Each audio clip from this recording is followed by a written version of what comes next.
Assalamualaikum warahmatullahi wabarakatuh. Perkenalkan, nama saya Nuria Husna dengan NIM 240102016. Di sini saya akan menjelaskan sedikit terkait hubungan kerja. Nah, jadi hubungan kerja itu adalah hubungan hukum antara pengusaha dan pekerja melalui perjanjian kerja.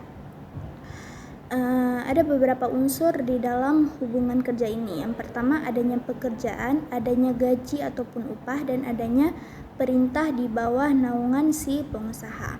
Nah, dalam pasal 50 Undang-Undang Nomor 13 Tahun 2003 tentang Ketenagakerjaan disebutkan bahwa hubungan kerja terjadi karena adanya perjanjian kerja antara si pengusaha dan pekerja.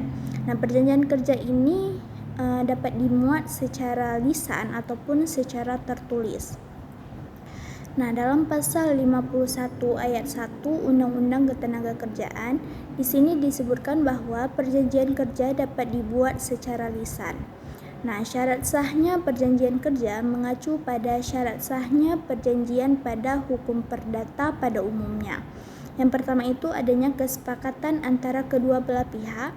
Kemudian pihak-pihak yang bersangkutan mempunyai kemampuan ataupun kecakapan dalam bertindak melakukan suatu perbuatan hukum. Nah, kemudian yang ketiga itu adanya objek pekerjaan yang diperjanjikan.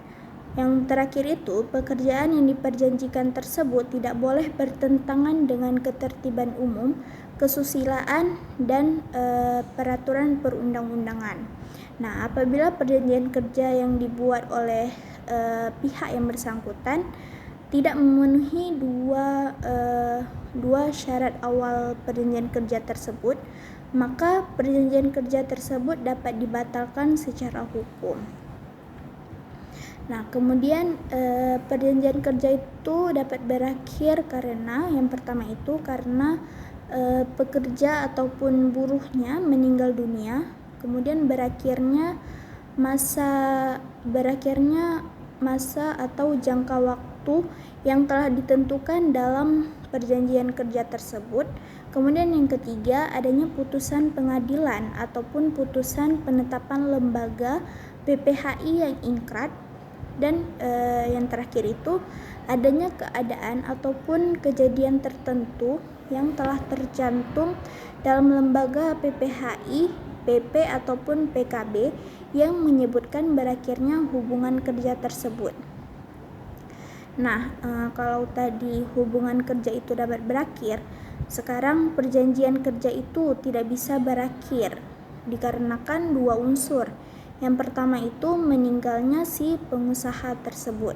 Nah, kemudian yang kedua itu ada beralihnya hak atas perusahaan menurut pasal 163 ayat 1 yang menyebutkan bahwa perubahan kepemilikan dari pengusaha pemilik lama ke pengusaha pemilik baru dikarenakan yang pertama itu ada penjualan, kemudian yang kedua itu ada pewarisan, dan yang ketiga itu adanya hibah.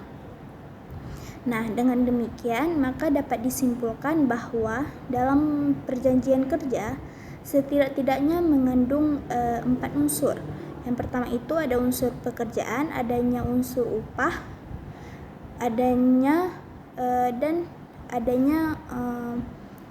unsur perintah, dan yang ketiga itu ada unsur perintah, dan yang terakhir itu adanya jangka waktu tertentu.